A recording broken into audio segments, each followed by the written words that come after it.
en el trabajo, ¿no?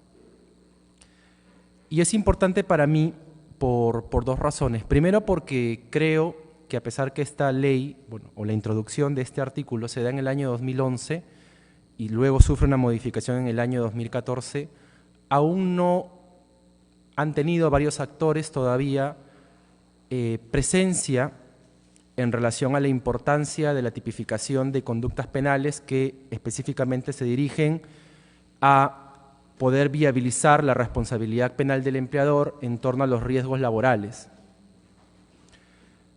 Pero aparte de eso, que finalmente con esto lo que busco es fomentar la difusión del debate en relación a esto, no solamente por parte de nosotros, que somos abogados, sino también en torno a las personas que se deben encargar de esto. Me refiero por un lado a la Fiscalía, me refiero por un lado también a los actores políticos y a todas aquellas personas que se sientan interesadas en relación a la discusión de estos temas.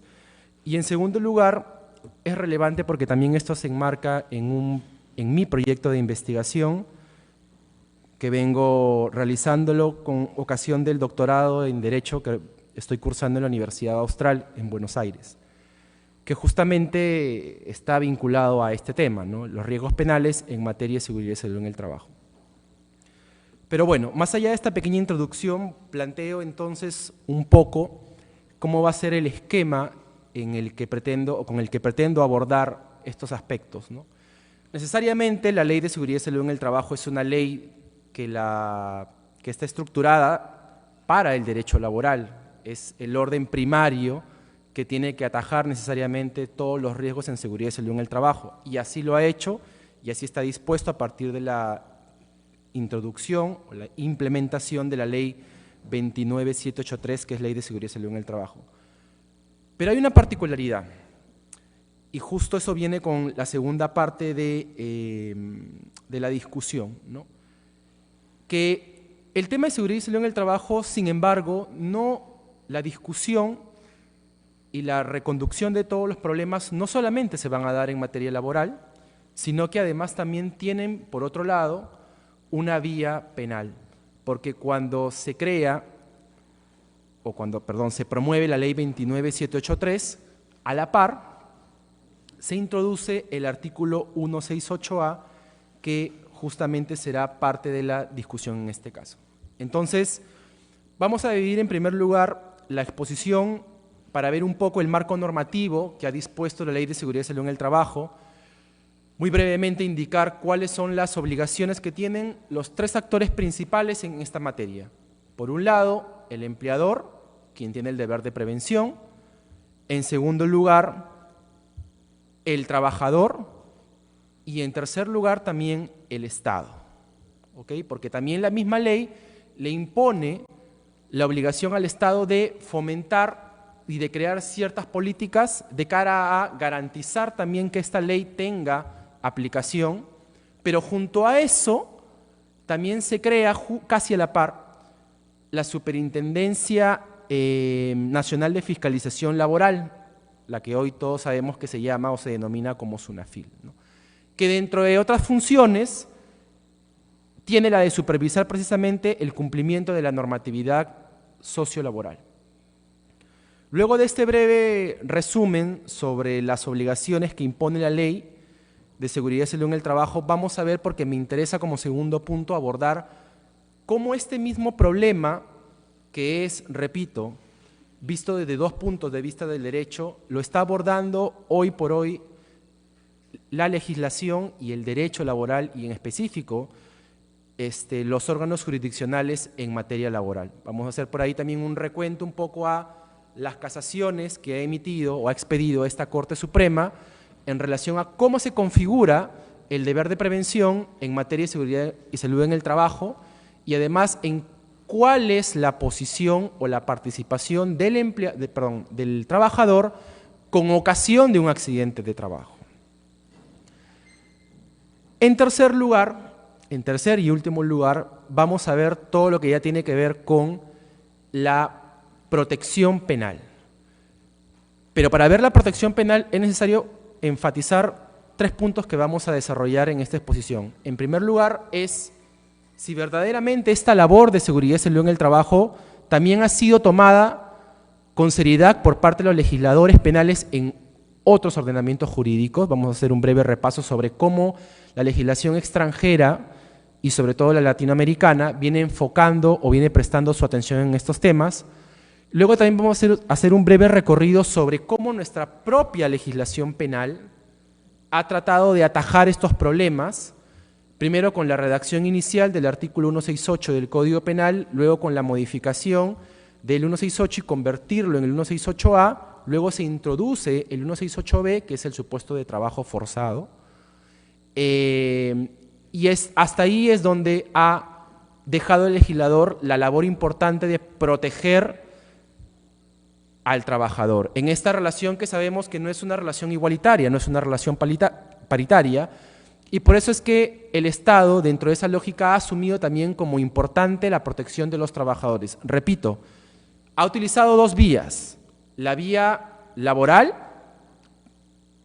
y además a la par la SUNAFIL como órgano encargado de supervisar el cumplimiento de las obligaciones en materia de seguridad y salud en el trabajo, pero a la vez también le ha encargado al derecho penal la labor de proteger eventualmente la vida, la seguridad y la salud de los trabajadores. Pero claro, por ahí quizás una de las preguntas que pretendo un poco responder a lo largo de esta exposición es ¿por qué es necesario que el derecho haya tenido que recurrir a dos mecanismos, a la legislación laboral y también a la legislación penal para combatir un mismo foco de peligro? Y mencionar algunas ideas al respecto porque me parece importante de cara a lo que últimamente estamos viviendo un poco en nuestro país, que es cada vez más una renuncia, en mi modo de ver, del Estado a asumir en algunos aspectos la gestión de riesgos y a convertirlo prácticamente todo en derecho penal como si fuera el único mecanismo para poder resolver los problemas que fluyen en la sociedad, ¿no? Y eso que antes, hace muchos años atrás, se anunciaba como un problema del derecho penal económico, que era básicamente una legislación penal que prácticamente abordaba toda la actividad económica que se producía dentro del Estado y que además se caracterizaba por delitos de peligro, es decir, no exigir el resultado, sino anticipar la intervención penal. Hoy por hoy, fíjense, se ha repetido todo ese esquema que durante mucho tiempo fue muy criticado también en la legislación penal ordinaria, ¿no? Vemos hoy, por ejemplo, que existen nuevas formas de criminalidad que están muy vinculadas a nuestra actividad social. Por ejemplo, existe el delito de acoso. Por ejemplo, también existe el delito para la protección de los animales, ¿no? Hay una serie de figuras delictivas, ¿no?, que han encontrado de alguno u otro modo al legislador en la posición de tener que recurrir siempre al buen y viejo derecho penal como mecanismo para poder resolver los problemas.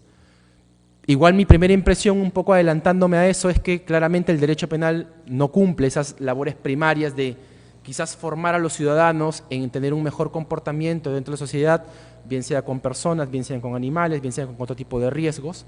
Pero bueno, vamos a ir viendo un poco, conforme transcurre esta exposición, cómo le encontramos en este escenario de crítica a la legislación penal que cada vez avanza más, cómo le encontramos sentido a que el legislador haya intentado crear nuevamente un mecanismo penal para intentar atajar un problema que además tiene un orden primario. ¿Cuál es ese orden primario? La propia legislación laboral, y que además tiene un órgano fiscalizador, que es la SUNAFIL, ¿no? Necesariamente es un trabajo que se tiene que hacer, porque de uno u otro modo, si renunciamos al mismo, en verdad, inclusive para las propias personas que aplican estas leyes penales, va a ser un poco difícil diferenciar cuándo un mismo comportamiento tiene relevancia penal y cuándo un mismo comportamiento tiene relevancia en el derecho administrativo. Porque se supone que un mismo comportamiento debe ser abordado por un solo mecanismo. De hecho, siempre el mecanismo penal claramente es el mecanismo más intimidador, pero no siempre el mecanismo penal, fíjense, es el mecanismo que logra verdaderamente luego impedir que las conductas se sigan repitiendo. Basta, por ejemplo, fíjense, ver nada más cómo el delito de robo, desde su creación en el Código Penal del 91, ha seguido subiendo cada vez más en la escala penal de las penas de una manera muy elevada, pero sin embargo creo yo que todos los que estamos acá vamos a coincidir en que a pesar de que la escala del robo sigue subiendo, y creo que hoy llega a una pena de casi 25 años, debe ser la criminalidad patrimonial hoy por hoy uno una de las criminalidades más frecuentes en nuestro país. ¿Qué revela eso? Revela eso, que el derecho penal no funciona necesariamente para resolver todos los problemas. Hay claramente otros mecanismos y otras formas también de poder abordar el problema. Pero bueno, no me quiero expandir mucho, en realidad, porque tampoco es la idea que esta exposición sea muy amplia, pero sí, insisto, como un antecedente a lo que voy a hablar en este caso, es que quiero plantear puntos muy puntuales. Seguramente hay muchos temas que saldrán en la discusión que no los abordaré, pero eso básicamente obedece porque el propósito principal de la exposición, y no es que esté renunciando a un análisis más profundo, de hecho lo tengo en varios aspectos del delito contra la seguridad y salud en el trabajo, el tema principal es crear conciencia de la importancia de este delito, crear conciencia además también que nuestro propio poder político tiene que tomar importancia en relación a lo que vamos a ver más adelante, un problema que cada vez es mayor. Vamos a ver, cómo la siniestralidad laboral cada vez más en nuestro país viene creciendo más. Y sin embargo, el 168A está prácticamente abandonado. ¿Se ha preocupado el poder político por crear, por ejemplo, fiscalías especializadas en delitos laborales? La respuesta es no. Vemos un símil, nada más, en la legislación ambiental no existe, en la legislación en materia de seguridad y salud en el trabajo no existe. ¿La policía estará hoy por hoy, pregunto, capacitada para poder afrontar esto?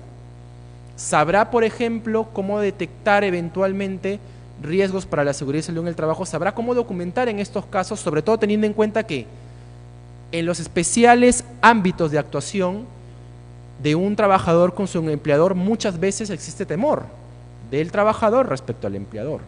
O muchas veces se trata de dejar de lado o de renunciar a la persecución, sea civil o sea laboral, porque finalmente todo termina concluyendo a través de un acuerdo reparatorio, ¿no? En fin. Pero bueno, comencemos, no me quiero extender mucho más. Como les había anticipado al inicio, dentro del marco normativo en materia de seguridad y salud en el trabajo es necesario empezar siempre por la implementación de la ley de seguridad y salud en el trabajo que está establecida o tipificada en la ley 29783, y además junto a esto se expidió el decreto supremo 005-2012. Como decía hace un rato, hay una particularidad. Hay una particularidad porque cuando el Estado decide tomar como importante los riesgos en seguridad y salud en el trabajo y además actualizar la obligación del empleador respecto a estos riesgos, porque le impone una serie de obligaciones nuevas, el alcance de las obligaciones anteriores es mayor, el legislador, curiosamente, haciendo un poco un trabajo de prognosis, lo que dice es: yo no solamente voy a considerar como importante los riesgos en seguridad y salud en el trabajo al punto que estoy creando una nueva ley e imponiendo nuevas obligaciones al empleador, sino que además junto a eso, un poco anticipándome a lo que va a pasar, aunque no tanto, porque vemos que en realidad no se ha avanzado mucho, voy a crear un tipo penal específico que sanciona al empleador cuando incumpla las obligaciones en materia de seguridad y salud en el trabajo, añadiéndole además que ese incumplimiento tiene que poner en peligro la vida de los trabajadores.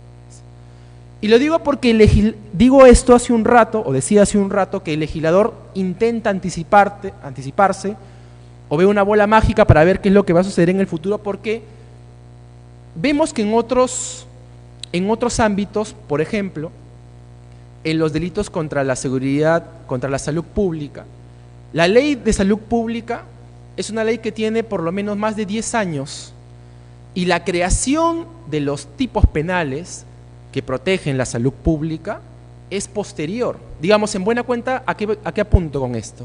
Que por lo menos el legislador en buena cuenta trató de ver cómo el propio derecho administrativo, a través de sus mecanismos de sanciones y sus procesos, intentaba disuadir ciertos comportamientos, como por ejemplo la producción de productos farmacéuticos sin autorización, o su autorización en mayor medida, o la autorizada por el médico. Pero hubo un tiempo, si se dan cuenta, y eso quiero llegar, en el que el legislador dijo: bueno, yo identifico un problema y ese problema lo voy a atajar a través de la creación de una ley y a través del derecho administrativo. Luego de un buen tiempo, como ha pasado en muchos delitos, solamente me estoy centrando en esto, nuestro legislador dice, bueno, me doy cuenta que el derecho administrativo, por varias razones, porque a veces se demora mucho en el proceso, porque no hay órganos especializados, porque quizás la sola imposición de sanciones administrativas no tiene el mismo efecto disuasorio que el derecho penal, y claro, siempre añado esto, estadísticamente cada vez más hay más problemas en materia de salud pública que claramente el derecho administrativo no los logra solucionar. Bueno, pues voy a recurrir, como digo, al buen y viejo amigo que es el derecho penal. Pero por lo menos hizo el intento. ¿Entienden? Estuvieron unos años, seguramente, estoy tratando de seguir esa lógica, hasta que efectivamente se introduce una legislación penal que aborda específicamente los delitos contra la salud pública. Esto no pasa en el caso de seguridad y salud en el trabajo, ¿no? Interesante que haya existido un poco esa visión del legislador de querer atajar rápidamente un poco los dos problemas con una ley propia en materia laboral, pero aparte un tipo penal que reforzar esa protección. ¿Ok? Pero creo que el buen viento, las buenas ganas que tenía el legislador tampoco duró mucho, porque como lo vamos a ver más adelante, casi 3 años pasan casi sin su aplicación, casi sin su aplicación, y el tipo penal cambia radicalmente. Sobre los cambios vamos a hablar más adelante, porque los cambios son trascendentales, son muy trascendentales. Más de uno seguramente pensará, un poco anticipo esta idea, que los cambios vinieron un poco por la presión del sector empresarial que vio en este tipo penal una puerta de peligro, ¿no? Como de hecho podemos llegar a esa conclusión un poco más adelante.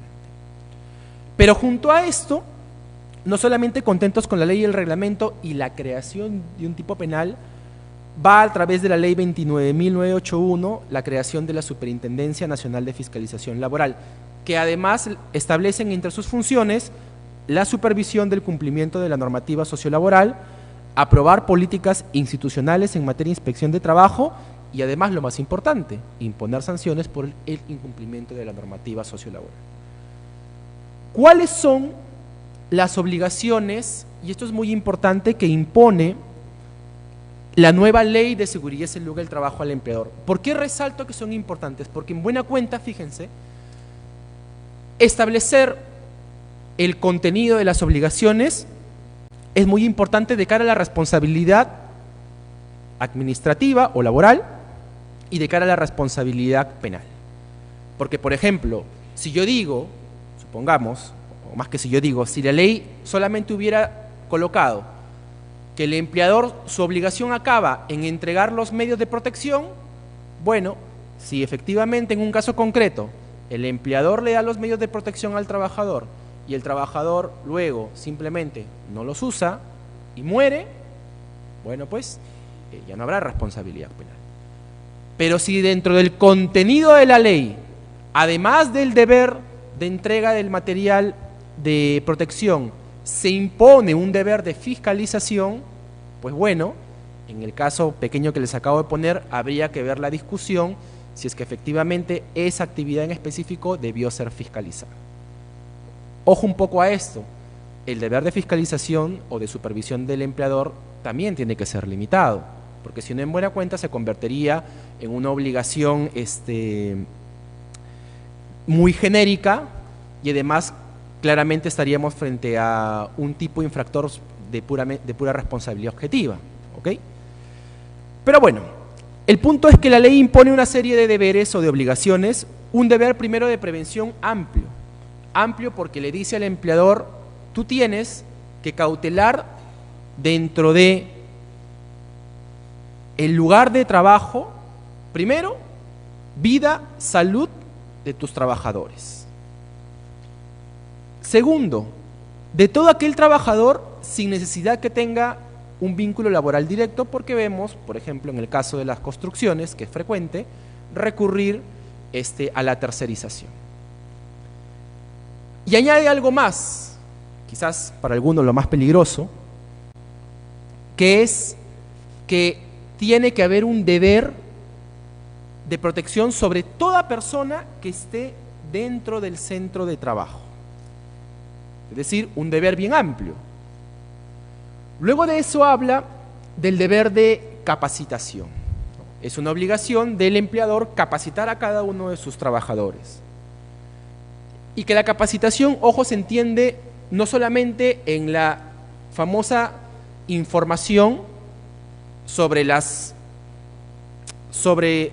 el mapa de riesgos en seguridad y salud en el trabajo que tiene el deber de haber implementado antes la empresa, sino además sobre el uso de todos los instrumentos para la protección laboral. Aparte, también le impone al empleador, lo que decía hace un rato, la adopción de un sistema de riesgos.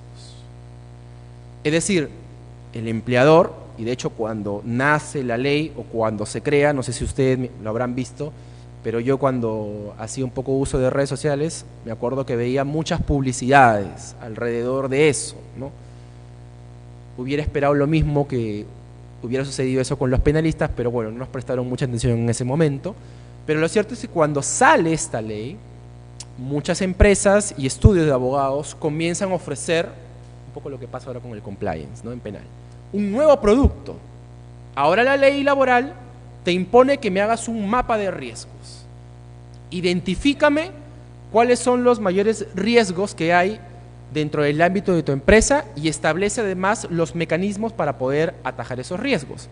Califícame cuándo es un riesgo previsible, cuándo es un riesgo imprevisible, cuándo es un riesgo que efectivamente la empresa puede reducir, a qué nivel lo puede reducir, si lo puede eliminar, entre otras cosas. Aparte también, justo, claro, habiendo adoptado o habiendo implementado este sistema de riesgos en materia laboral, le exigen que eso además se plasme en un documento, ¿no?, que es básicamente políticas o estándares de seguridad para los trabajadores y junto con eso claramente también la implementación de equipos de protección.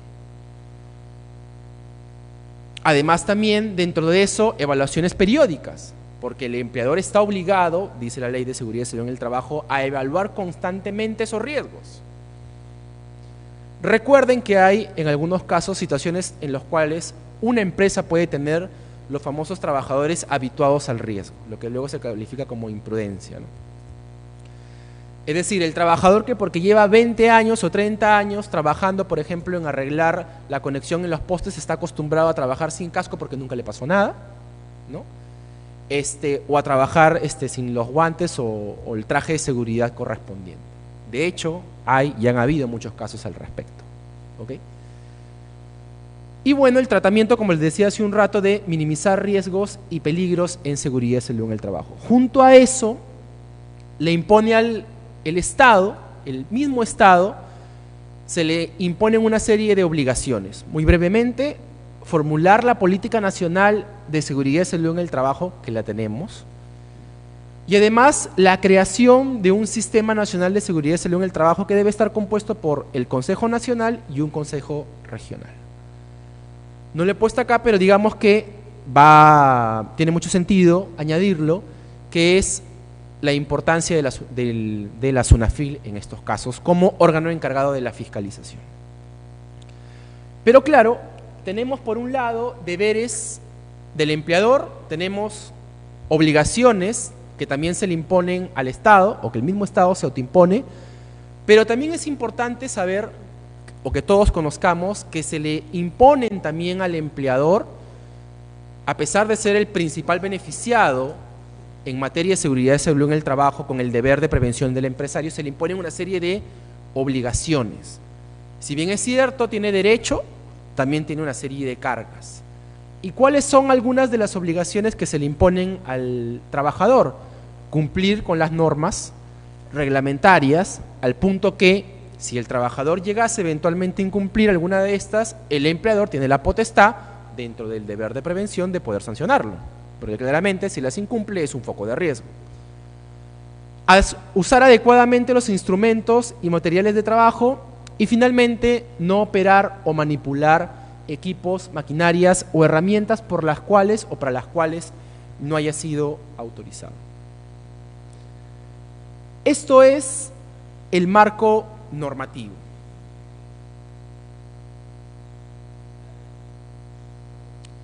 Esto es el marco normativo que se da en materia de seguridad y salud en el trabajo.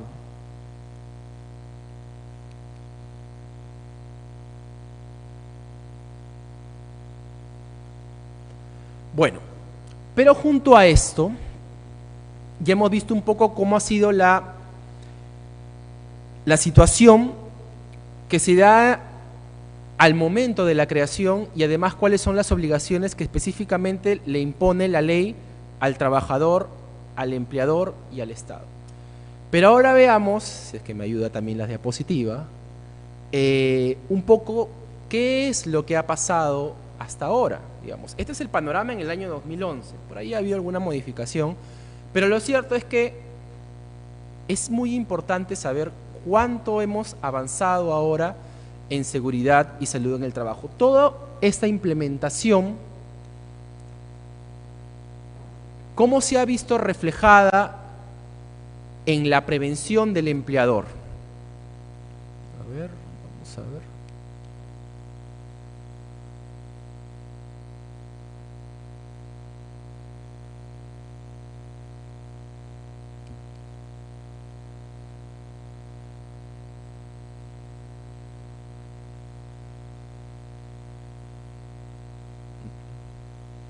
Es más atrás.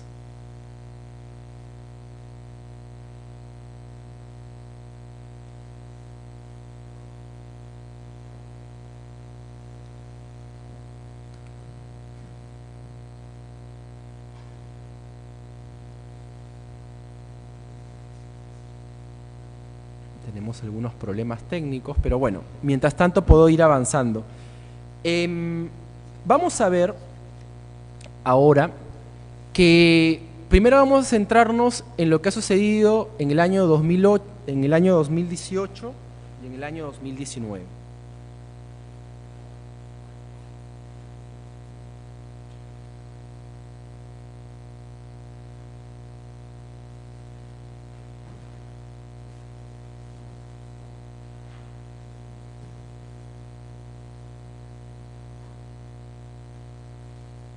Acá tengo justo también la estadística. Muy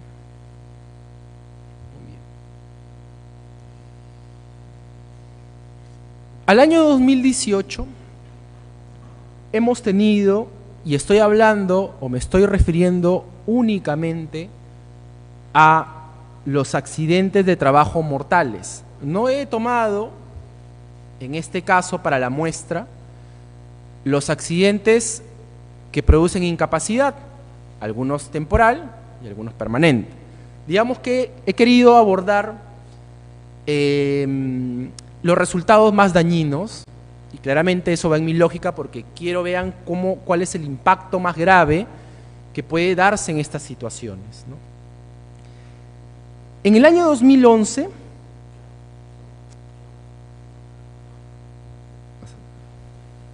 un segundito.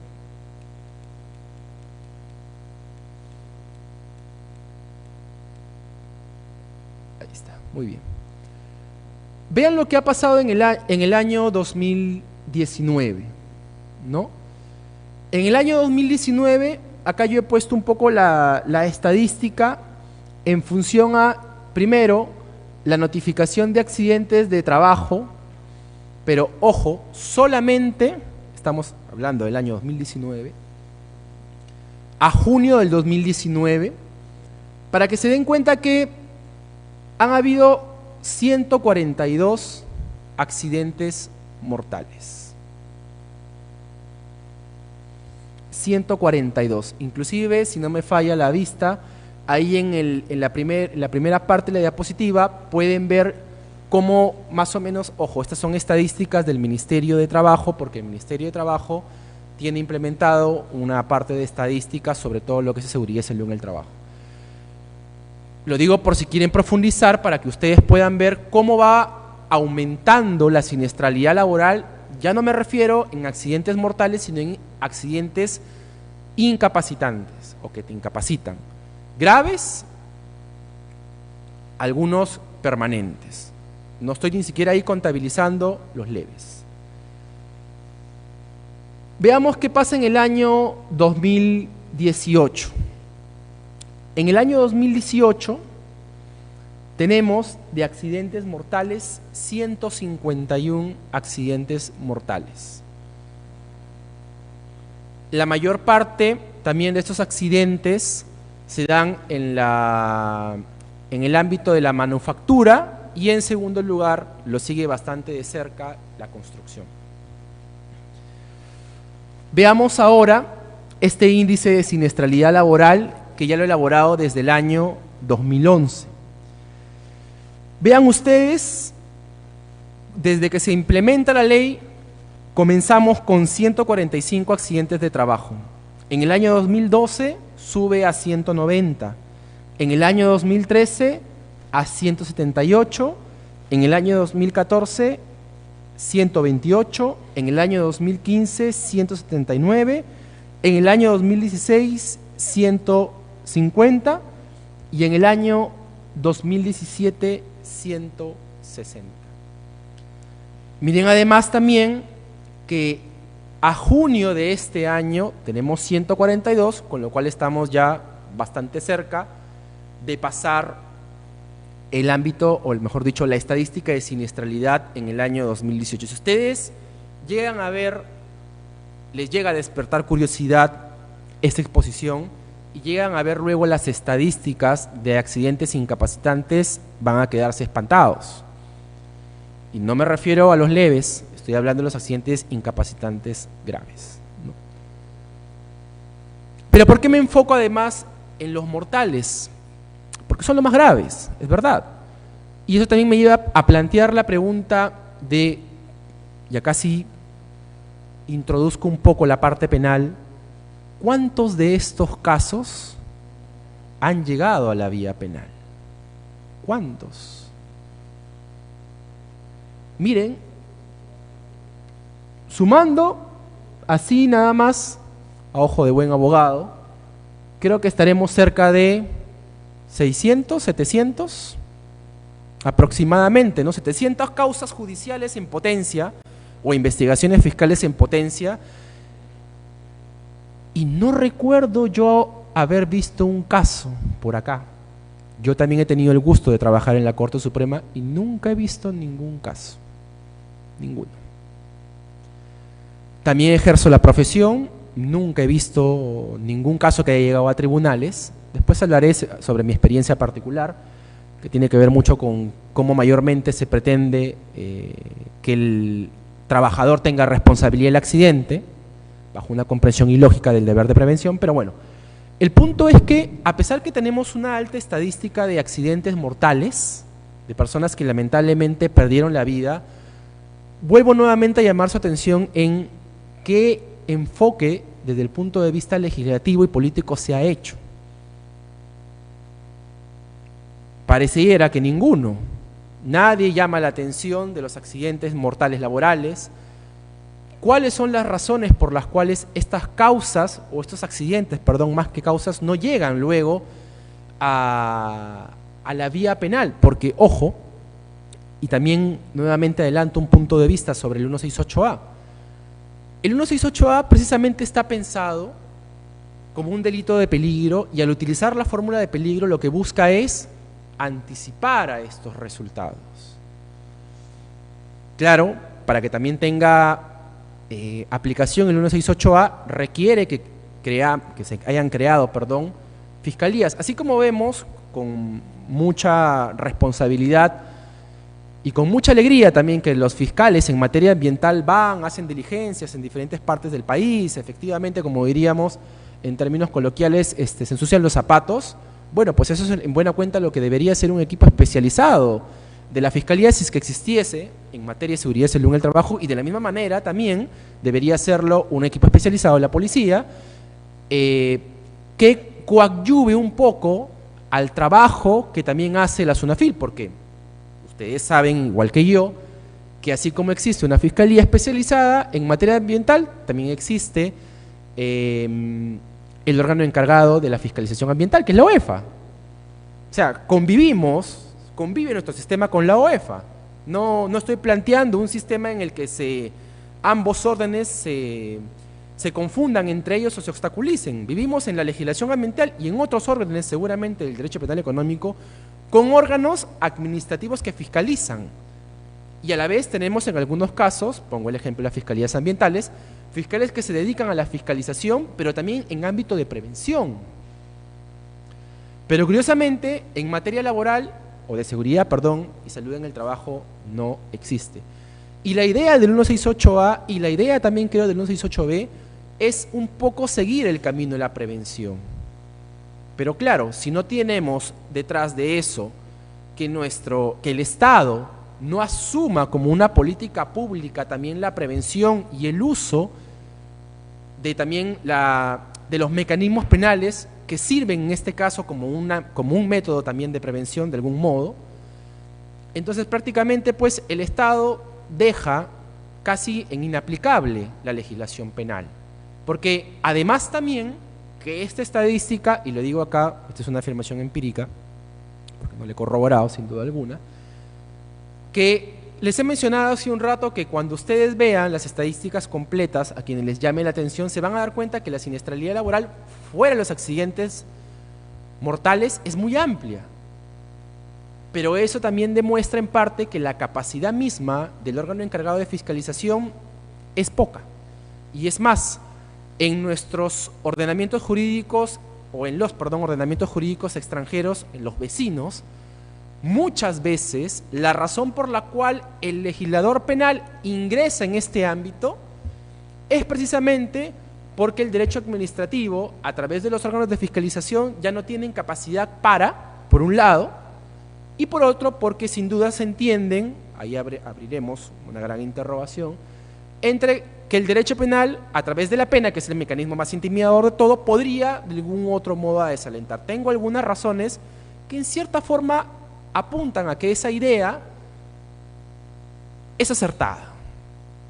Lo voy a exponer un poco más adelante, pero bueno, es importante en esta parte entonces que nos quedemos en cómo cómo la siniestralidad laboral cada vez más en nuestro país avanza y avanza a pasos bastante grandes.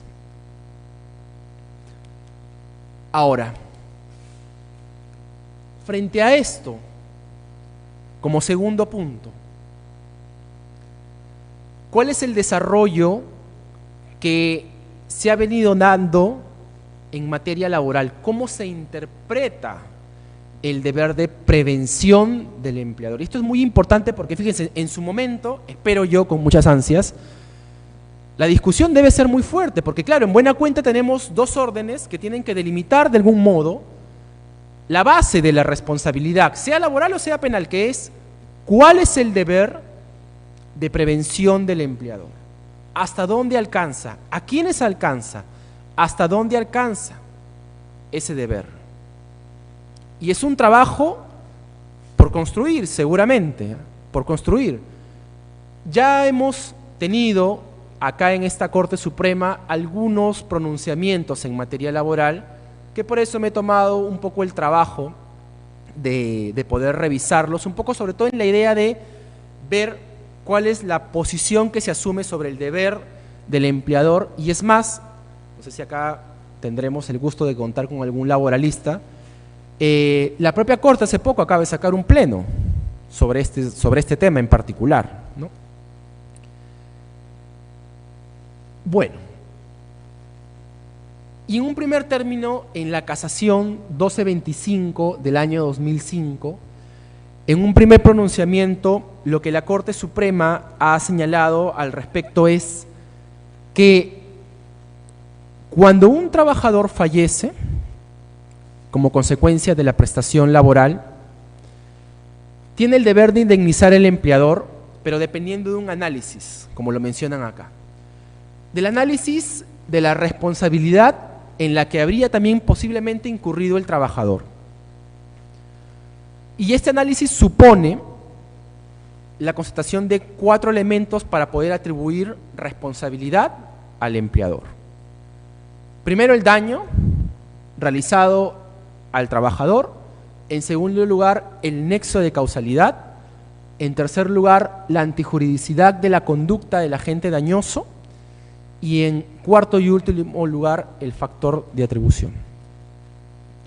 Posteriormente, en un pronunciamiento distinto, en la casación 3591-2006 del SANTA del 12 de enero del año 2017, que hablan del caso de un trabajador, fíjense, que realizaba labores habituales de pesca, en una embarcación. Bueno, lamentablemente, cuando viene desempeñando su jornada laboral, este trabajador sufre un paro cardíaco y muere. Se abre acá la discusión. Toda muerte acaecida dentro del centro de trabajo es responsabilidad del empleador o no. Y la Corte Suprema, a diferencia del análisis en 4 puntos que hace en la casación 1225-2005, en la 3591 lo reduce únicamente a 2, que es el daño y el nexo causal. La antijuricidad de la conducta del agente dañoso y el factor de atribución no lo consideran como importante. Y parece además en este pronunciamiento que la conclusión llega a ser lo que mencionaba al inicio cuando estaba comentando esta casación. Todo accidente que se produce o toda muerte que se produce dentro del centro de labor, cuando es lamentablemente la muerte de un trabajador, es de responsabilidad de la empresa y por tanto surge la obligación de indemnizar, ¿no? Dice la Corte, en mérito al principio de prevención, la empresa demandada tiene el deber de garantizar en el centro de trabajo el establecimiento de medios y condiciones que protejan la vida y salud y bienestar de los trabajadores. Pero luego, frente un poco, entiendo yo, a la polémica, yo no soy laboralista, pero entiendo que hubo bastante polémica para que se haya generado el pleno, sale el sexto pleno jurisdiccional supremo en materia laboral. ¿Qué es lo que menciona en buena medida este pleno? Bueno, en buena medida lo que establece, por un lado, la Corte Suprema es la obligación del empleador, que eso ya medianamente lo sabemos, de garantizar la seguridad y salud en el trabajo de los trabajadores. Pero además de establecer que el empleador es garante y que es responsable además de todo lo que suceda dentro de la empresa, señala que es responsable, de todo evento dañoso para la vida y salud del trabajador, ¿no? Un poco los laboralistas frente a esto han dicho, esto es problemático porque en buena cuenta establecería que la obligación del empleador es una obligación de resultados. Es decir, no basta como empleador con haber identificado los riesgos, con inclusive proporcionar los medios para proteger la vida del trabajador, poniéndonos en el caso del señor que lamentablemente muere, no haber cumplido con los controles para evitar, por ejemplo, detectar alguna enfermedad cardíaca o qué sé yo, sino que si finalmente el trabajador muere y tú no lo pudiste evitar bajo ninguna circunstancia, eso será de responsabilidad tuya y por tanto existirá la obligación de indemnizar.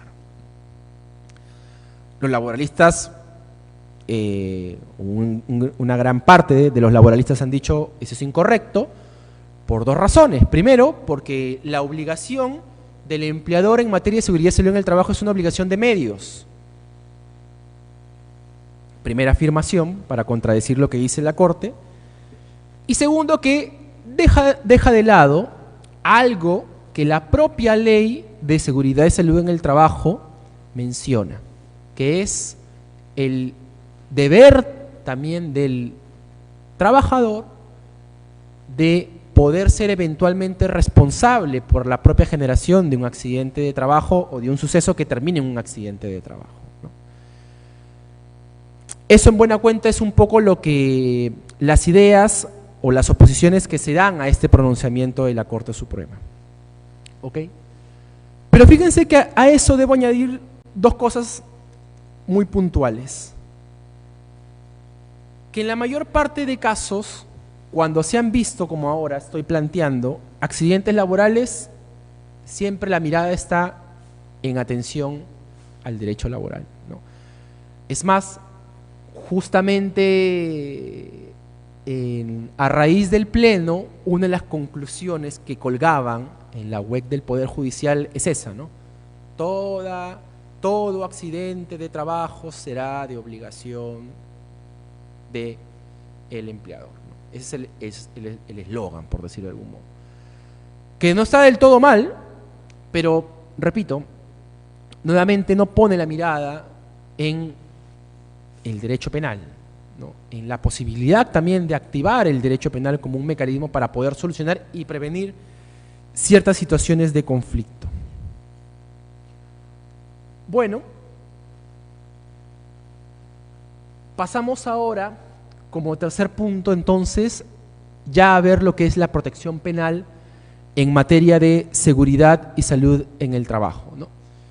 Ya hemos visto hasta acá cuáles son las obligaciones que tiene más medianamente el empleador, cuáles son las obligaciones también que tendría el trabajador. Hemos hablado un poco de las políticas que el Estado se ve obligado a implementar. Hemos visto además como segundo punto cuál es la visión misma que el derecho laboral da sobre estos aspectos problemáticos. Junto a eso, además, hemos podido ver también cuál es el índice de siniestralidad laboral que cada vez más sigue yendo para arriba. Pero ahora nos toca ver la parte penal, ¿no? ¿Qué tiene acá o cuál es la importancia del derecho penal en relación a esto? Y yo he construido un poco cuatro ideas sobre las cuales se construye un poco las características de la intervención penal en materia de riesgos laborales. En primer lugar, la anticipación penal. ¿Por qué hablo de anticipación penal? Porque normalmente, y ahorita lo vamos a ver un poco, o vamos a aterrizar cuando revisemos rápidamente la legislación nacional y extranjera, es que los tipos penales que crean los legisladores para proteger a los trabajadores frente a los posibles daños en un lugar de trabajo, son tipos penales de peligro. Es decir, yo entiendo, y es más, la estadística hoy día claramente revela esto, yo entiendo que hay un foco de daño muy grande en el ámbito laboral. La estadística manda que la siniestralidad laboral es alta. Tengo dos formas de atajar esto. Primero, modificar el 106 o hacer un 106A, como quieran llamarlo, y establecer una circunstancia agravante cuando la muerte se produzca a raíz del incumplimiento de normas de seguridad y salud del trabajo por parte del empleador, una primera salida. Recurrir al típico delito de resultado, que es el homicidio, ¿no? Pero claro, el problema de recurrir al tipo penal clásico de resultado es que yo ya llego, o el derecho penal ya llega, cuando ya el bien jurídico es imposible de restaurar, la vida se pierde. Habrá de hecho un efecto simbólico porque recurriría la pena, posiblemente habrá una discusión sobre si las penas deben de ser altas, tan altas como están en las diferentes modalidades de homicidio o no, y también habrá una discusión sobre la reparación civil. Eso es, si yo como legislador eligiera el camino de un delito de resultado. Pero lo que normalmente, o es una práctica muy común en estos casos, es recurrir a la técnica del peligro, es decir, identificar un poco a partir de ciertos datos estadísticos que hay ciertas conductas que por sí son peligrosas, y en lugar de esperar a que esas conductas peligrosas devengan en un resultado imposible de revertir, lo que yo hago es recurrir a fórmulas de anticipación penal. Y además recurro, fíjense, a fórmulas de anticipación penal porque parto de un postulado muy importante, que es reconocer que la actividad del empleador dentro de su empresa genera ciertos riesgos. Igual sucede, por ejemplo, con la actividad minera. ¿La actividad minera produce contaminación? Sí, es verdad.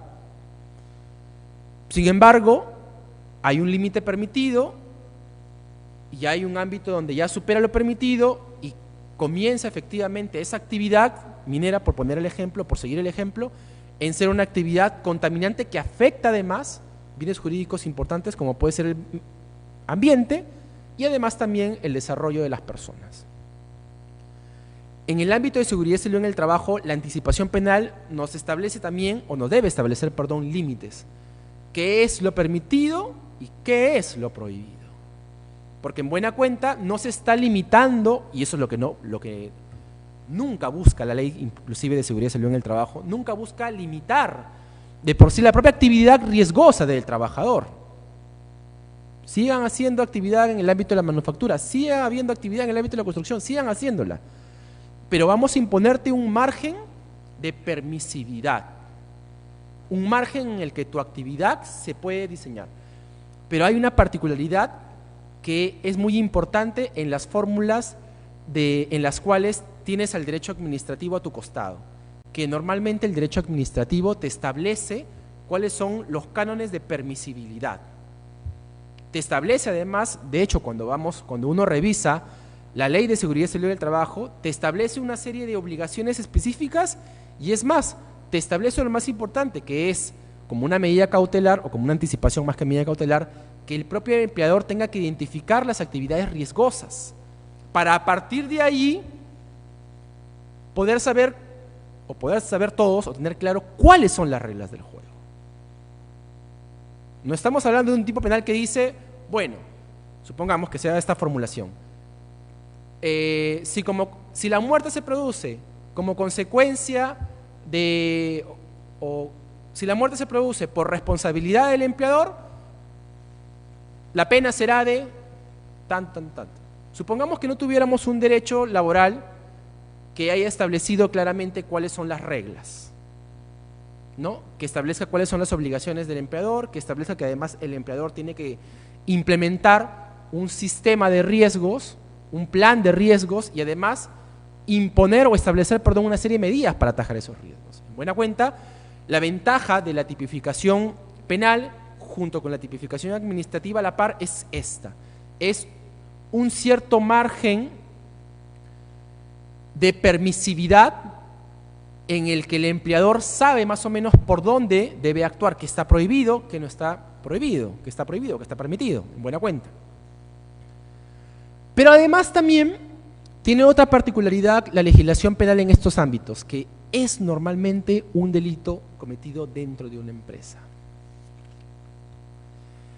¿Y cuál es el gran problema de los delitos cometidos dentro de una empresa? No voy por el tema del compliance, porque esta no es una charla de compliance ni nada por el estilo, sino que la particularidad de un delito cometido por una empresa es que una empresa es un órgano complejo. Un órgano complejo porque primero tiene una pluralidad de personas, trabajadores que además de por sí están en una estructura organizada y que además de estar en una estructura organizada, cada uno cumple funciones diferentes. Uno de los grandes aspectos entonces que tiene que afrontar la legislación penal en estos casos es a quién yo le voy a imponer la responsabilidad por la muerte del trabajador. ¿Será, por ejemplo, a el capataz, que en buena cuenta alguno puede decir, bueno, pues él es el que tiene mayor contacto seguramente con el trabajador? ¿O se le impondrá, por ejemplo, al residente de la obra? ¿O se le impondrá, por ejemplo, al jefe de seguridad y salud en el trabajo o al gerente de seguridad y salud en el trabajo? ¿O se le impondrá al gerente general? Porque claro, si alguna vez hemos tenido una experiencia para intentar establecer una imputación en que estructuras organizadas, llámenlo empresa, llámenlo un órgano del Estado, se van a dar cuenta que el principal problema es hasta dónde puede llegar la imputación penal. Porque ¿qué es lo que comúnmente se hace?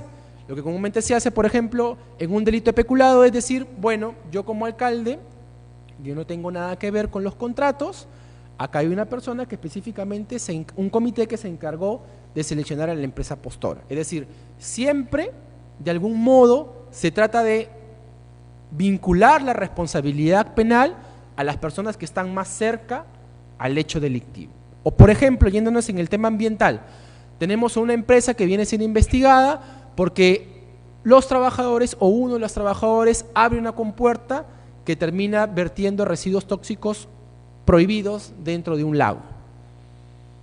Y lo primero que el fiscal seguramente va a hacer, que no lo critico tampoco, porque es natural también, es investigar al trabajador, al que hizo el vertimiento, porque finalmente es el que tuvo contacto inmediato con la afectación al bien jurídico. Y es que normalmente sucede así, la fiscalía comienza desde la investigación, desde la persona que está más cerca o más próxima al bien jurídico, o a la afectación al bien jurídico. ¿Cómo hacemos eso en el derecho laboral? Perdón, ¿cómo hacemos eso en ámbitos de seguridad y salud en el trabajo? ¿Cómo lo hacemos? Hace poco nada más, fíjense, les pongo un ejemplo porque tampoco quiero entrar tan profundamente al 168A todavía. Ha salido la ley de financiación de partidos políticos, hace poco. Si se dan cuenta, hay una particularidad muy importante en esa ley. Delimita quiénes son los autores, los posibles autores de ese delito. Sabemos hoy por hoy que hay toda una discusión en torno a, dentro de los partidos políticos, hasta dónde puede llegar esa responsabilidad por ese financiamiento ilegal que la Fiscalía lo ha denominado lavado de activos, pero no tiene la Fiscalía, y eso claramente es una construcción, y es importante que lo haga, una ley que te diga hasta dónde puedo llegar en la responsabilidad penal, pero en la nueva ley que incorpora el financiamiento ilegal de partidos políticos establece obligaciones específicas, es decir, te establece quiénes pueden ser autores de ese delito y quienes por tanto tienen el deber de verificar el ingreso de los fondos de los partidos. ¿Cómo hacemos en el derecho laboral? En principio el legislador tiene que hacer esa prognosis. ¿A quién yo le voy a imponer la obligación de cautelar los riesgos en materia de seguridad y salud en el trabajo? Un último ejemplo, el delito tributario. ¿Recuerdan ustedes qué dice el delito tributario? ¿Quién puede ser autor? El obligado tributario, ¿no? El recurso a la ley penal en blanco, digamos, es lo que se tiene que hacer, normalmente es lo que se hace, perdón, en ámbitos de criminalidad económica. Y claro, algunos dicen que el obligado tributario es un concepto muy amplio también, y que además, por cierto, no está en el derecho penal. Lo mismo sucede, ahora que me acuerdo, también con los delitos contra la administración pública. ¿Quién es el funcionario público competente? Hay toda una discusión sobre quién es el competente. Entonces, claro, eso es un reto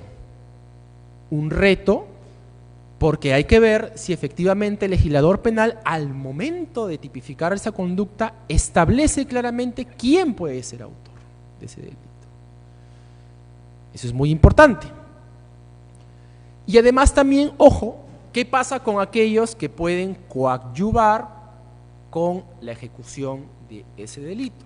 Porque otra discusión que le voy a plantear más adelante es, habiendo ya el legislador establecido quién puede ser autor, supongamos que haga la referencia, estoy partiendo que no todos han leído el 168A, y si es así, mucho mejor, porque acá van a poder ver algunos aspectos interesantes. Supongamos que el 168A diga el empresario, ¿no? O utilice la frase el responsable laboral. Bueno, tendremos que hacer un trabajo dogmático, si es que la ley nos lo hace, para llegar a la conclusión de quién puede ser efectivamente el responsable laboral o quién puede ser el empresario. Bueno, el empresario no es un concepto tan difícil, ¿no?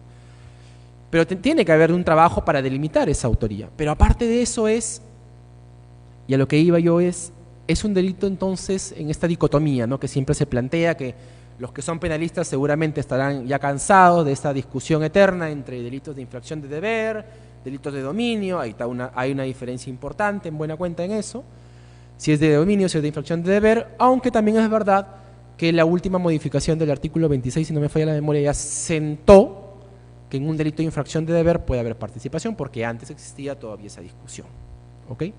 Pero igual no es ocioso llegar a esa conclusión. Si es un delito de infracción de deber, ¿quién puede ser autor? Si es un delito de dominio, bueno, un delito de dominio es un homicidio, cualquiera puede ser autor de un delito de dominio, no hay ningún problema por eso. En tercer lugar, otra de las características de la protección laboral de la protección penal en estos ámbitos es entender que el derecho laboral es el primer nivel de protección primaria en materia de seguridad y salud en el trabajo. ¿Y a qué me lleva a eso? ¿O a qué nos lleva a esto?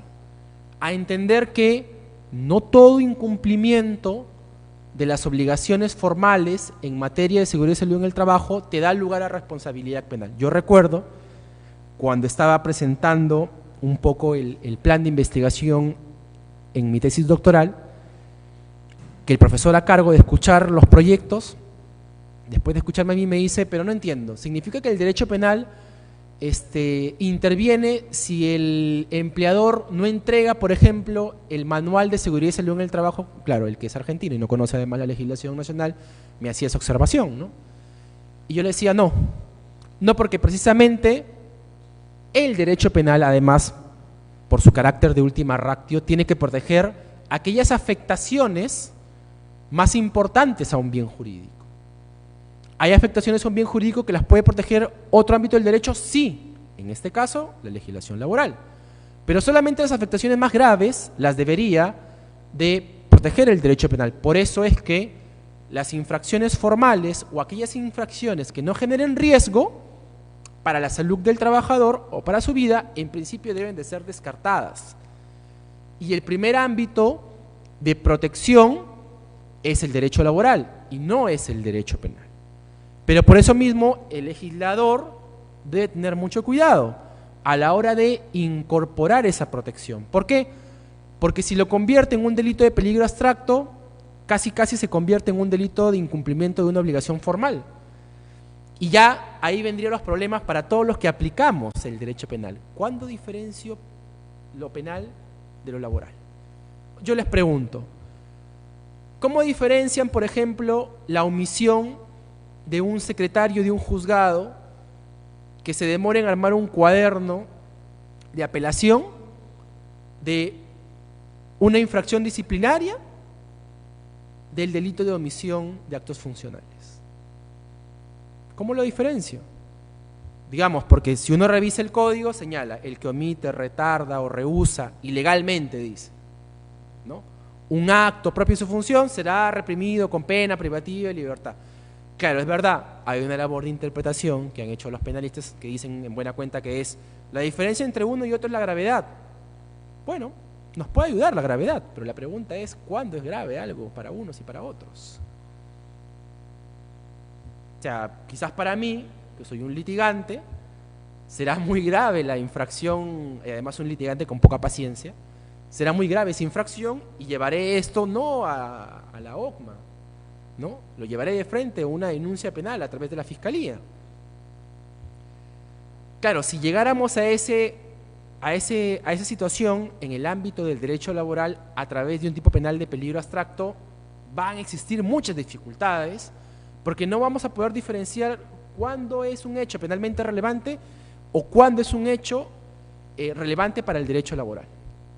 Entonces, es una de las características del derecho penal en estos ámbitos diferenciar y entender que el orden primario de gestión en materia de seguridad y salud en el trabajo es ¿quién? Es el derecho laboral y dentro del derecho laboral, por supuesto, el empleador y junto a ellos también la SUNAFIL.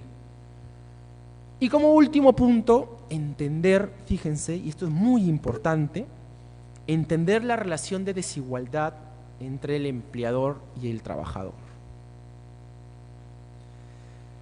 Entender que el poder de dirección del empresario y además el deber de obediencia del trabajador tienen una configuración propia, en una relación, como les decía hace un rato, que no es igualitaria, no es paritaria. Entender que el trabajador, medianamente, y es un dato no solamente empírico, sino que la estadística también lo revela así, el trabajador muchas veces acepta las condiciones de trabajo que la empresa les da.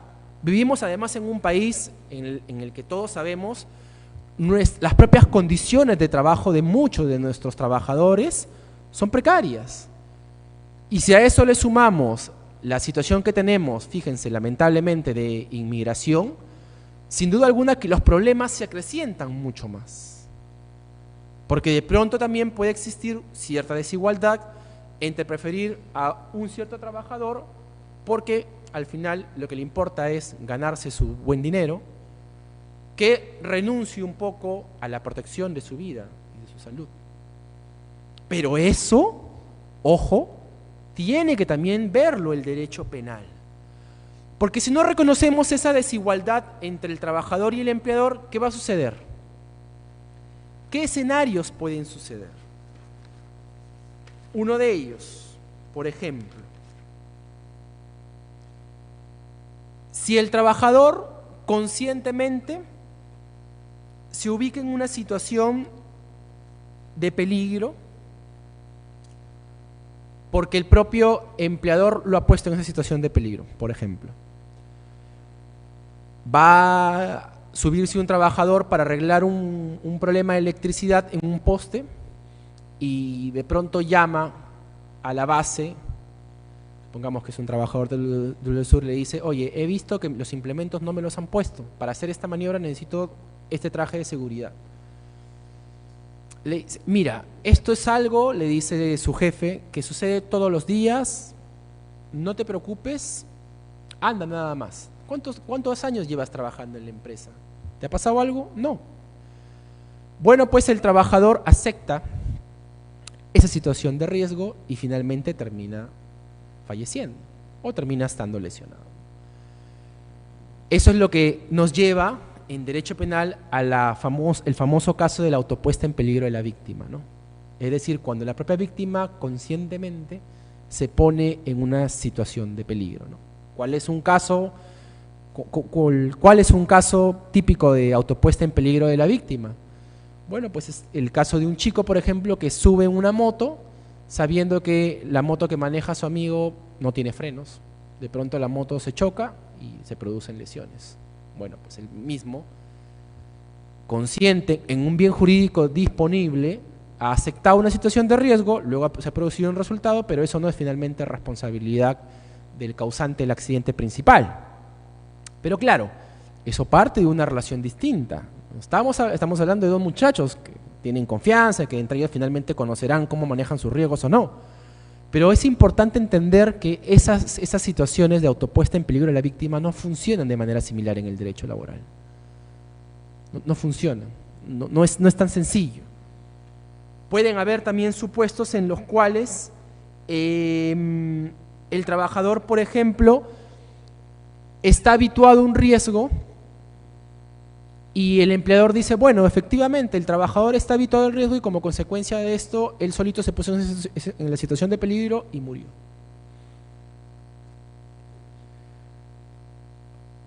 Este caso escenifica justamente un supuesto en el que no se entiende todavía del todo la relación no igualitaria entre trabajador y empleador, ¿no? Es además mala comprensión, equivocada, no solamente mala, equivocada, en realidad, muy equivocada, que el empleador no necesariamente tiene que estar activo en todos los riesgos que se produzcan dentro de la empresa. Este fue un caso que además salió en los medios, de un chico que mete su brazo en una máquina porque aparentemente se había atorado, era una máquina moledora, de una panificadora, si no me falla la memoria, y al final la máquina en realidad sí estaba prendida, lo termina absorbiendo el muchacho y el muchacho al final termina muriendo, ¿no? ¿Qué es lo que planteaba la defensa, fíjense, en estos casos? Primero, decía que el muchacho no era trabajador de la empresa, él había sido subcontratado, desconociendo el ámbito de la obligación que les corresponde al empleador. Primera defensa. Segunda defensa, que el muchachito, así le decían, sin que nadie le hubiera dicho nada, metió su brazo y que él en todo caso debió prever que esa situación era peligrosa. Es decir, en buena cuenta, responsabilidad del trabajador.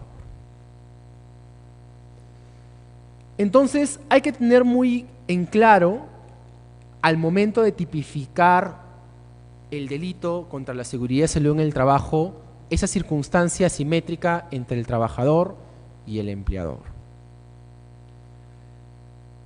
Más adelante, solamente a título, como una mera referencia, indicar, por ejemplo, que en Latinoamérica existe ya ciertamente una cierta tendencia a crear un tipo penal de peligro que proteja a los trabajadores frente a un incumplimiento deliberado de las obligaciones en seguridad y salud en el trabajo que le corresponden al empleador. Miremos el artículo 205 del Código Penal paraguayo y establece primero el ámbito de responsabilidad. ¿Quién puede ser autor? El titular de un establecimiento o empresa y su responsable de prevención de accidentes de trabajo. Pero además también agrega una cláusula importante que no tenemos en la legislación peruana, que además impone la responsabilidad a quienes hubieran omitido en el inciso 2 informar de forma idónea a los empleados sobre los peligros. Fíjense, ya no hablamos del primer nivel de dirección, porque en la redacción del 205 te pone como referencia al titular de la empresa o al responsable. Que claro, sabemos todos, si sucede un accidente de trabajo, dudo mucho yo que ellos estén al costado, ¿no? O si hay una situación de peligro, también dudo mucho yo que estén al costado, ¿no? Y inteligentemente el legislador paraguayo ha dicho, yo voy a también a establecer la responsabilidad en un punto medio de manera expresa. De manera expresa. En Chile no existe un tipo penal específico de protección a trabajadores en materia de seguridad y salud en el trabajo, solamente existe un anteproyecto, o un artículo, perdón, el anteproyecto del Código Penal chileno, que nuevamente recurre a la misma fórmula, el empleador como principal responsable en estos delitos, siempre vinculado al incumplimiento de normativa en materia de seguridad y salud en el trabajo, y además también recurriendo a la técnica de peligro, en la lógica de la prevención. En Venezuela se habla de la responsabilidad del empleador o de la empleadora o de sus representantes.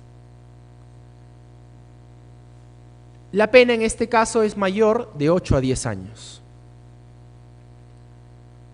En Argentina, que se está debatiendo, los argentinos tienen un código penal muy antiguo, que es creo del 21 o del 24, imagínense, casi como nuestro anterior código penal.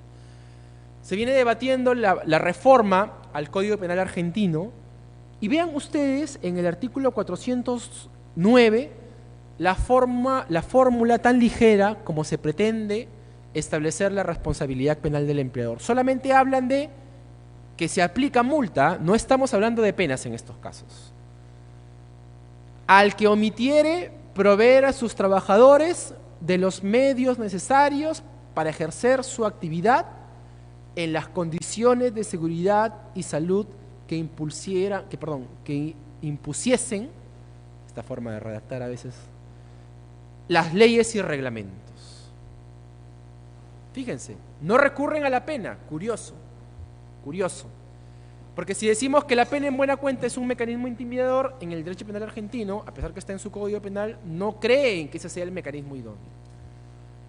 Pero además también que es un tipo de peligro abstracto, porque si se dan cuenta, en ningún momento hablan de la puesta en peligro para la vida. Solamente hablan de que se castigará al empleador cuando omite darle a sus trabajadores los medios necesarios para ejercer su actividad, según lo que establecen las leyes especiales. Se convertiría prácticamente en un delito de peligro abstracto, es decir, entender que el solo hecho de no entregar los medios para el desempeño de su actividad, para protegerse al trabajador, ya es una conducta peligrosa. Bueno, luego amplían un poco más el artículo en el 430, o aplican la modalidad. Y finalmente nuestro referente, porque acá, o sobre esto, sí hay bastante doctrina, y hay también jurisprudencia, no quizás tanta como los propios españoles la quisieran, pero finalmente, al fin y al cabo existe, ¿no? El 316 del Código Penal Español, del año 91, también con algunas reformas, pero finalmente un delito que ha tenido mucho espacio para investigación y mucho espacio para plantear cuestiones problemáticas alrededor de este, ¿no? En su redacción inicial, que lo vamos a ver ahorita y acabo con esto, van a darse cuenta que la fórmula a la que hemos recurrido nosotros es muy similar. Primero porque hablan de un legalmente obligado y que eso además debe de resolverlo en buena cuenta una ley extrapenal, que es la Ley de Seguridad y Salud en el Trabajo. Y además establecen la obligación como una situación desde el punto de vista objetivo, que el empleador tenga que no haber facilitado los medios necesarios para que los trabajadores desempeñen su actividad.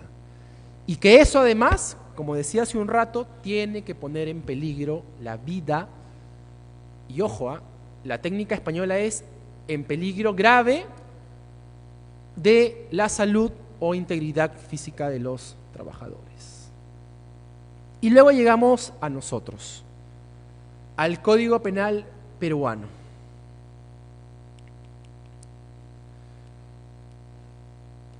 Acá también he puesto un poco de referencia, aunque ya tampoco lo quiero pasar mucho por temas de tiempo, algunos casos mediáticos, que en su momento lo fueron, ojo, no tanto el del muchacho, lamentablemente sino estos. Me imagino que muchos recordaremos el famoso incendio en Larcomar, ¿no? En ese incendio hubieron 4 personas fallecidas y fíjense, dato curioso, dato particular más que curioso, quienes han sido denunciados. No conozco más detalle el expediente, esta es información que he sacado, que aparece en medios, mejor dicho, y son denunciados o están denunciados penalmente el gerente general, el gerente administrativo, el gerente del Larcomar y el ex subgerente de fiscalización de la municipalidad de Miraflores. Entiendo yo que ellos no vienen siendo denunciados por el 168A, pero fuera de eso, porque el 168A es un delito de peligro, fuera de eso es importante porque establece que la responsabilidad penal ya no es típicamente como se asocia en muchos casos, que es a los trabajadores que tuvieron más contacto quizás con no haber adoptado las medidas de prevención inmediatas que ocasionaron el incidente o el accidente, sino que se van a las cabezas de la gestión o del gerenciamiento de las empresas. Y otro dato particular, que está además imputado el gerente de fiscalización. En buena cuenta entiendo yo que la imputación reside en él por no haber cumplido un deber de verificación del estándar de seguridad que le correspondía tener al Larcomar. Y este caso, que hace poco había una condena confirmada, me parece en segunda instancia, que es el famoso caso de los pobres trabajadores que mueren encerrados en Nicolini, ¿no? Que entiendo que la condena no fue por el 168A, aunque la defensa plantea el 168A, hay una discusión de concursos fenomenal alrededor de eso, y las penas en el trabajo forzado son bastante altas, son bastante altas. Pero bueno, son casos también mediáticos, de los pocos casos que hemos tenido, ¿no? Bueno, rápidamente, y en realidad ya para acabar, porque no me quiero extender más, lo había prometido, llevamos casi 1 hora, ¿qué es lo que ha pasado en nuestra legislación penal? ¿Qué es lo que ha hecho el legislador penal en relación al tema de riesgos penales en seguridad y en el trabajo? Como les decía hace un rato, en el año 2011 se produce la introducción del tipo penal que regula el famoso delito contra la seguridad y salud en el trabajo. No pasa mucho, como les decía hace un rato, porque a pesar que el 20 de agosto del año 2011 se introduce este artículo en el Código Penal, 3 años después, en realidad menos, con unos meses, el 11 de julio del año 2014 se produce la modificación del tipo penal. Veamos los principales cambios. Los principales cambios obedecen primero a el elemento deliberado. Mientras que en la redacción original solamente se castigaba al empleador que ponía en peligro la vida de sus trabajadores por haber infringido las normas de seguridad y salud en el trabajo, en la modificación del año 2014 ya no hablan de un incumplimiento o de una infracción, sino que hablan de una infracción pero deliberada. Supondría entonces, en un nivel de análisis de tipicidad, que el juez o el fiscal tenga que determinar un grado tal, según las circunstancias del caso en concreto, que la infracción sea tan grave que merezca el reproche penal. Claro, junto a eso, la puesta en peligro. Pero a lo que voy yo, ¿cuál es la conclusión a la que quiero llegar con esto? Que no toda puesta en peligro al trabajador va a significar inmediatamente la activación del derecho penal, sino que tiene que ser una puesta en peligro como consecuencia de una inobservancia grave. ¿Cómo quedará establecido ese elemento de gravedad? Parecería ser que la solución viene dada por la segunda modificación que hace, y es una modificación muy importante que se produce en el ámbito del 168A. Como lo he resaltado, hablo acá de habiendo sido notificado previamente por la autoridad competente por no haber adoptado las medidas previstas. Veamos qué decía o qué señalaba la redacción anterior. No había nada. Solamente hablaban de infringir normas de seguridad, estando legalmente obligado, y no las adopta para proteger la vida de los trabajadores. ¿Qué significa esto en la práctica? Que si mañana más tarde se produce un accidente laboral y muere una persona, ¿ok?, no le puedo aplicar en principio el 168A, porque previamente tendría que haber ido a la SUNAFIL, haber detectado que efectivamente la empresa de construcción Francisco Álvarez no daba el arnés de seguridad para poder hacer un trabajo en el 10º piso, y como la SUNAFIL no lo detectó, entonces lamentablemente no estamos dentro del supuesto del 168A, porque para que se aplique el 168A tendría que haber previamente ido a la SUNAFIL, haberme levantado mi acta, ¿no? Y después de eso, recién si se me muere un trabajador, puedo ir por el 168. Ahora, a ver, eso eventualmente podría decir, pero doctor, ¿esto significa que hay impunidad? En principio la respuesta es que no, porque si yo no puedo aplicar el tipo penal especial, porque claro, hay un requisito que es la notificación de la autoridad previa, tendría que irme ¿a dónde?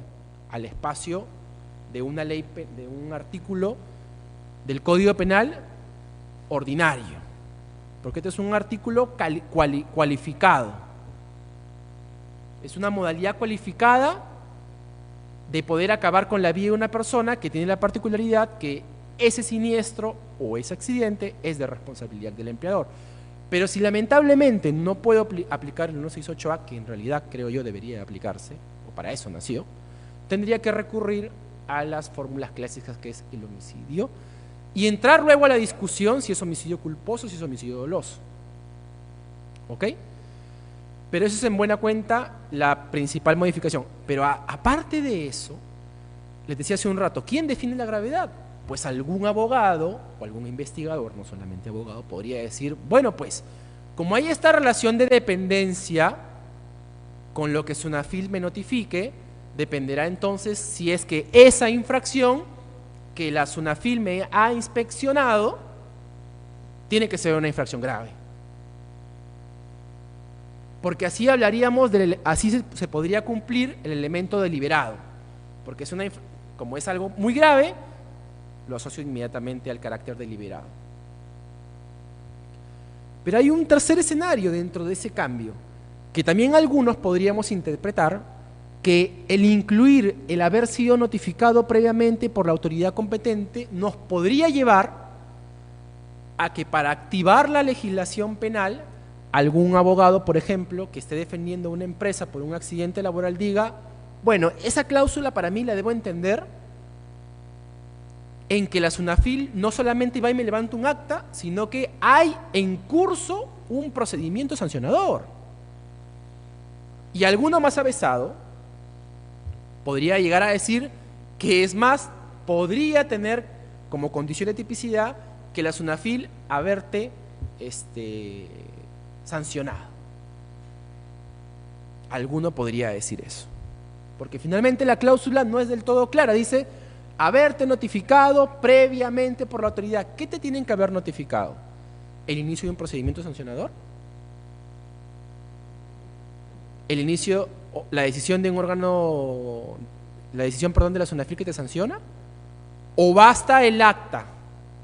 Algunos dirán, no, ¿cómo es posible el acta? Si a lo mejor la SUNAFIL, que además de por sí le critican que no tiene gente especializada, ¿cómo va a ser posible que alguien que muchas veces no está especializado, con la sola apariencia de un acta o la sola existencia de un acta, me puedan habilitar potencialmente una investigación penal?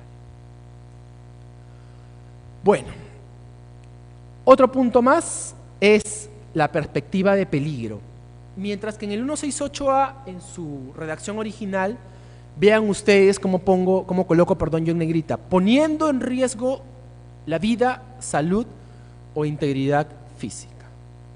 ¿Okay? Es decir, siempre estas infracciones del empleador tienen que poner en peligro la vida del trabajador.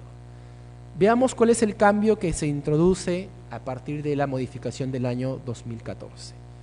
Habla de peligro inminente, que copia ahí sí la redacción del Código Español, que habla de peligro grave.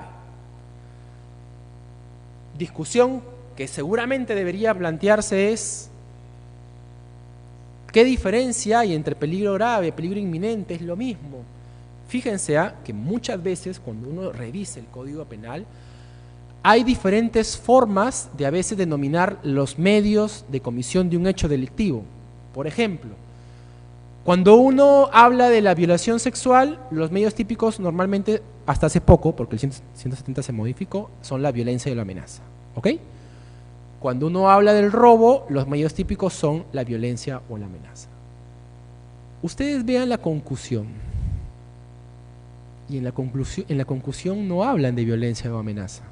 La concusión es una modalidad en la cual el funcionario público obliga a otro a dar un beneficio que la ley no le permite. ¿Es lo mismo violencia que obligación? ¿O es lo mismo amenaza que obligación? Lo planteo porque ese uso indistinto que a veces se hace a varios medios de comisión delictivo plantea un problema seguramente para la aplicación. ¿Tenemos tipos penales que hablan de peligro? Sí. La contaminación ambiental habla de peligro. Tenemos, me parece, alguno más que habla de peligro grave. Pero, por si no fuera poco, tenemos además un tipo penal que nos habla de peligro inminente, que es prácticamente, la primera idea que se me viene a la mente es, casi el trabajador, por suerte, no se murió, por un evento del destino. Porque de pronto Paolo Guerrero metió gol y dejó de empezar su trabajo y se fue a ver el partido de la selección peruana, supongamos. Pero estaba así de caerse. Estaba así nada más. ¿Qué es el peligro inminente? Tremendo desafío de intentar delimitar el peligro inminente en estos casos. La ventaja dentro de todo esto, como les decía hace un rato, es que como hemos recurrido a la técnica de peligro, entonces ya podemos diferenciar al derecho administrativo, ¿correcto? ¿Por qué? Porque no todo incumplimiento de una obligación formal automáticamente me va a llevar al derecho penal, sino solamente el incumplimiento de obligaciones que pongan en peligro la vida, salud o integridad física del trabajador. Finalmente, ya casi para acabar, la quizás modificación, el avance legislativo, y acá lo digo en tono de ironía, el avance legislativo más importante que se produjo con esta modificación. Los penalistas, los que nos dedicamos en este ámbito de pluriempleo a investigar a la par con un poco el ejercicio de la profesión, nos pasamos horas, los jueces, los fiscales, pensando, ¿no?, cómo interpretar el principio de confianza, cómo interpretar la prohibición de regreso. Hay muchas discusiones en los casos, constantemente las hay. ¿Cómo interpretar la autopuesta en peligro de la víctima, ¿no? ¿Qué significa además eso, por cierto, ¿no? Pero bueno, nuestro legislador hoy nos dio una sorpresa. tantos años de discusión y de algunos quizás hasta de decir de dónde salen estas construcciones dogmáticas, porque para algunos dicen los dogmáticos, bueno, ahí gastan un poco el tiempo pensando, no tiene sentido, ¿no? Bueno, pues el legislador en el año 2014 hizo lo que ningún, por lo menos en lo que yo sé, en la legislación sudamericana y también en la española, lo que ningún legislador ha hecho hasta ahora. Reconocer uno de los institutos de exclusión de la responsabilidad penal dentro de la teoría de la imputación objetiva, me refiero a la autopuesta en peligro de la víctima a nivel legislativo. No tenemos ningún artículo del Código Penal que ha introducido expresamente la autopuesta en peligro como causal de exclusión de responsabilidad de la víctima. Esta es, como verán, antes no estaba, porque no hay último, solamente hay 2 párrafos, y ahora sí lo tenemos. Y ahora sí lo tenemos. ¿Por qué se produjo esa modificación? Seguramente tanto ustedes como yo tenemos varias hipótesis, ¿no? Pero está en el Código Penal y eso es lo que nos demanda con mayor razón a poder establecer en qué supuestos ese accidente laboral es de responsabilidad del empleador y en qué supuestos es de responsabilidad del trabajador.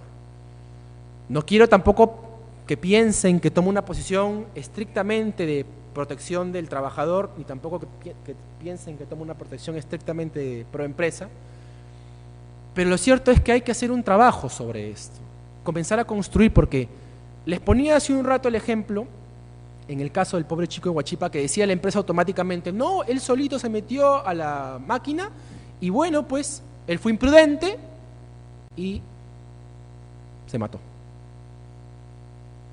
Encima tienes una cláusula como esta, que algunos dirían, bendito sea Dios, me cayó del cielo.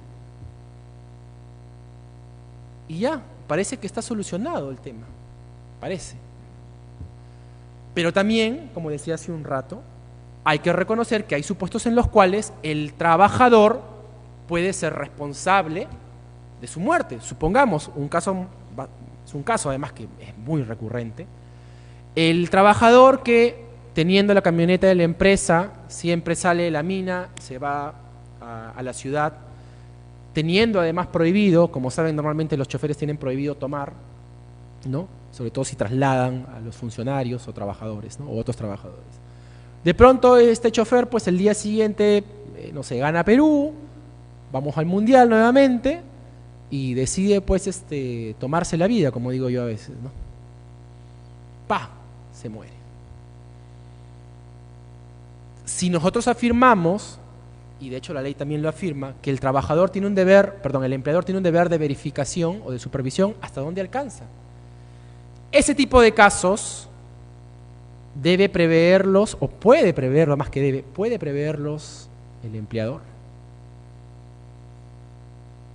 Puede ser inclusive que por una particularidad en ese campamento minero, porque, en fin, la gente es muy habituada, está muy acostumbrado por costumbres a tomar alcohol, ha identificado inclusive como una actividad potencialmente riesgosa y esté dentro de su mapa de riesgos como una actividad altamente riesgosa. ¿Hasta dónde llegan los deberes de fiscalización? Porque también saben que detrás de eso hay que respetar un poco el ámbito de privacidad del empleador. No le pueden poner tampoco al trabajador una cámara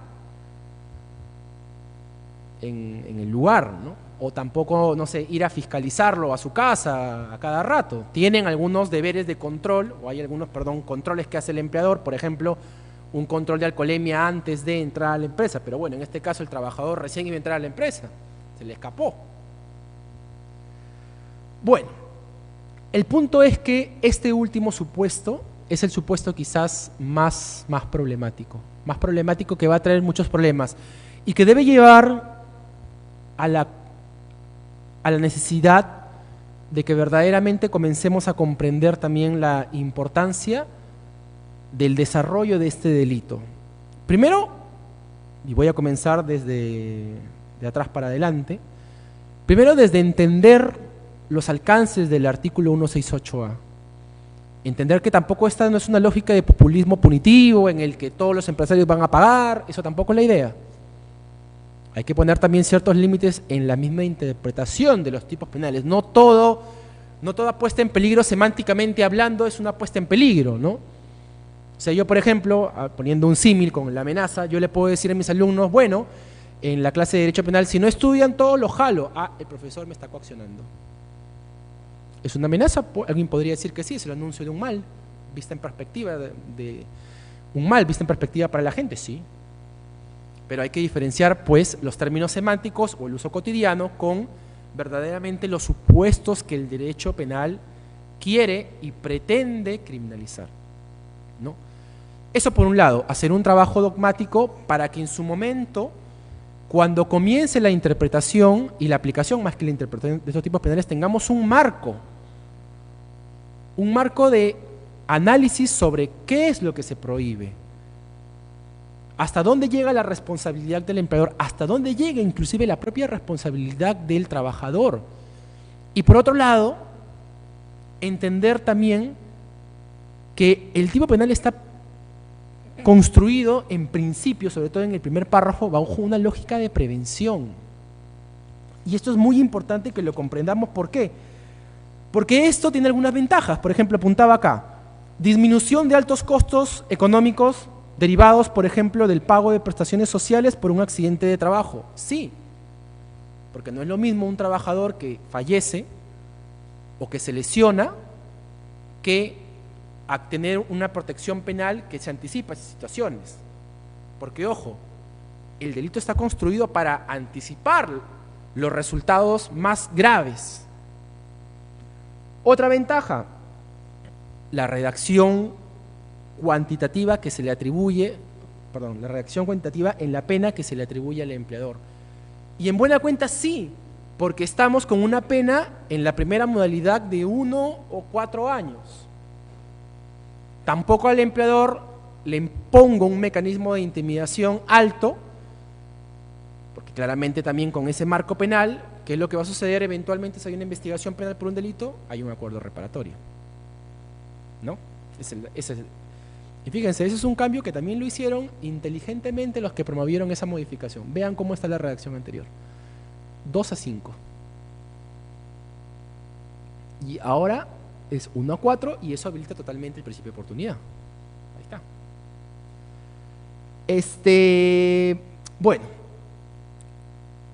Pero además también junto a esto, otra ventaja es una forma claramente de proteger la vida y salud de los trabajadores porque se evita, repito, llegar al resultado más dañoso, ¿no? Es importante a su vez que claramente, y acá queda esto un poco la misión en nuestros políticos porque en buena cuenta depende bastante de ellos, y también de los órganos encargados de la persecución penal, me refiero a Fiscalía y Poder Judicial, que comiencen a tomar atención en esto. No lo digo como un discurso demagógico o porque evidentemente esto sirva para contribuir sin duda alguna a mi investigación, porque acá puede haber un eventual conflicto de interés, en el ámbito académico me refiero, sino porque, como decía hace un rato, veamos el símil. O sea, en el ámbito ambiental sucede y es muy frecuente. Y yo no creo, discúlpenme si alguno se puede haber ciertamente afectado por lo que digo, que la salud, la integridad y la vida de las personas no tenga un valor importante.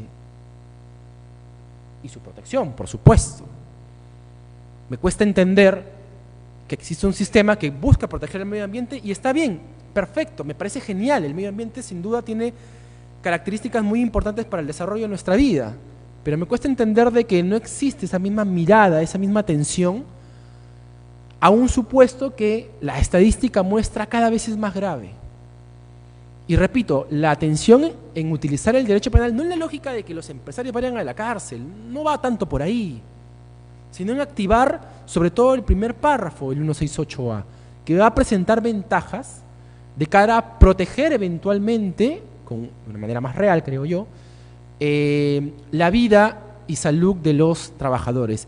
Eso evidentemente es algo que ya escapa de quienes nos dedicamos un poco a la investigación en el derecho penal y pone claramente su atención en las personas, en los políticos y los órganos encargados de la persecución, para que tomen importancia a esto, tomen importancia a un ámbito de peligro muy alto, ¿no? Y espero realmente que salgamos todos, o salgan todos de esta pequeña sesión, entendiendo la importancia de la protección penal y además también comprendiendo por qué razón debe intervenir el derecho penal. Otro dato aparte es que hayan podido ser testigos, para quienes no estamos acostumbrados a ver las estadísticas, es a cómo cada vez más la siniestralidad laboral ha venido creciendo en este país. Y a la vez, a darnos cuenta, creo yo, que la SUNAFIL, con toda la buena voluntad que tiene, no está hoy en capacidad, lamentablemente, para poder atender estos problemas. El derecho penal podrá ayudar, sin duda alguna. Podrá ayudar, pero hasta ahí nada más puede llegar el buen y viejo derecho penal. Muchas gracias.